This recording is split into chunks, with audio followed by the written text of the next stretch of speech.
Thank you for joining me today. Okay, so I don't know what's going on with the lighting as of right now. It was nice and bright and it just got dim. But anyway, I want to talk about gaslighting. What I do is I pick one manipulation tactic or whatever, and then I give you some examples and a definition.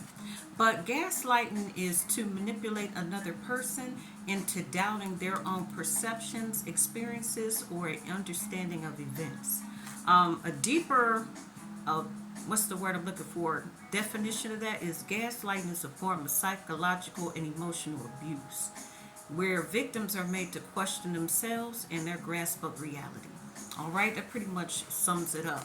And because everybody is going to be manipulated or manipulative at one time, a lot of people just do this on a regular basis, and they don't even know that it's wrong.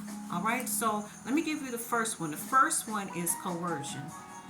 I did a separate video on this, and coercion is like intimidating someone, making them feel threatened, okay, for their safety or whatever, things like that, blackmail. So, for instance, parents do this all the time, especially mothers. Like a mom will go into a kid's room and be like, okay, you need to clean this up. And if they come back again, they'll say, you know what, if I come in this room one more time, I'm going to beat your, you know what, okay, fill in the blank. So that would be considered coercion. That's number one. Number two is going to be outright lying, okay? They lie that something didn't happen, all right? So that's that guy that, the husband or the boyfriend that you see at a party or whatever, or that your girl sees at a party, sends you pictures and everything, and he swears up and down that that's not him, all right? Something like that actually happened to me. I walked into a place or whatever, and I saw the guy right there. Okay, he looked at me, I looked at him, and he disappeared.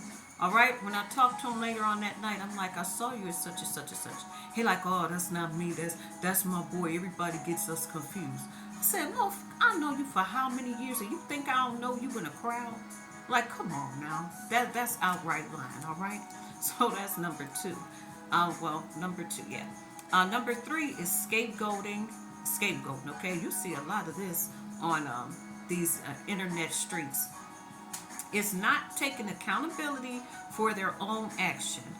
Blaming others, something or someone else did it, or they're the problem, all right?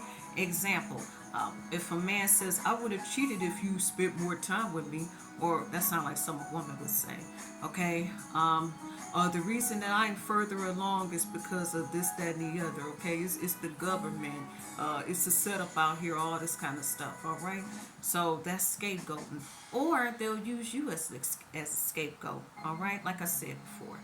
What are we on? Number two, number three, reality questioning. A person, well, a parent that insists something didn't happen the way you remember it when you share a traumatic or difficult story. Parents definitely do this, all right? And let me give you an example. I had a real deep conversation a long time ago with my father or whatever. And my father was like, well, I don't remember any of that happening. Okay? And I'm sorry that you feel that way. Okay? Sometimes I know that people do remember certain things, okay? But they're going to sit up here and act like because they don't want to feel guilty or because they don't want to take accountability, they're going to act like you don't know what you're talking about, all right? So, yeah. I have an ex that was telling me about some of the things that he went through with his parents or whatever. And then when he said something to them, they acted like he was making up most of it or whatever. Even though there were certain pieces that they did agree to that all connected it. So I'm like, they knew. They knew what they was doing. All right. That's reality questioning. Kind of making you feel like it didn't happen. Victim blaming. Things like that. Number five. Is this five? Yeah, four or five. Trivializing, minimizing, or dismissing information, accomplishments, or contributions by another person, making that person feel unimportant or insignificant. So, I went through this too, or whatever. I think everybody's gone through this whole list or whatever. But basically, it's like I saw somebody I hadn't seen in a very long time, all right? And where everybody else was like, wow, you lost a lot of weight or whatever, this person's like, oh, I see you slimmed down a little. I'm like, I lost over 70 pounds. What you mean I slimmed down a little? Okay? So, yeah, things like that. Or, for instance, the other day I was at a family gathering and somebody spilled water on my arm. And I'm like, oh, you spilled that on me. And they were just like, it's just water. I'm like, I don't care if it's just water. You couldn't say excuse me. And I told him, I was like, okay, so you couldn't say my bad, excuse me or nothing. And he just went on about his business like I didn't say anything. So I'm like, okay. Right then and there, I knew the type of person he was. He was used to gaslighting. See, a lot of people get used to using these manipulation tactics. So even when somebody brings it up to them or whatever, maybe not in the way that I did or whatever, but if somebody speaks up on it, it's just like they flick it off because they're so used to doing it. They don't feel like it's anything wrong. And the problem with that is when you make somebody feel like they're less than or whatever, they remember how you made them feel. And they're going to try to avoid being around you. All right? Things like that. Or they're just going to get mad and say it in the wrong way instead of trying to convey it the way I'm doing. Okay? So yeah, and that's one thing that I want to talk about. That's a big one too, trivializing somebody's accomplishments. So yeah, I hope this was helpful. I didn't want to make this real long or anything, but this is something that everybody has gone through. And let me get into what made me do this video.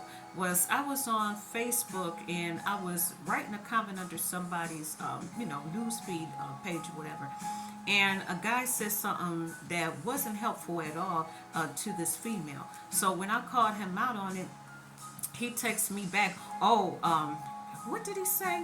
Oh, I'm just using probability versus possibility.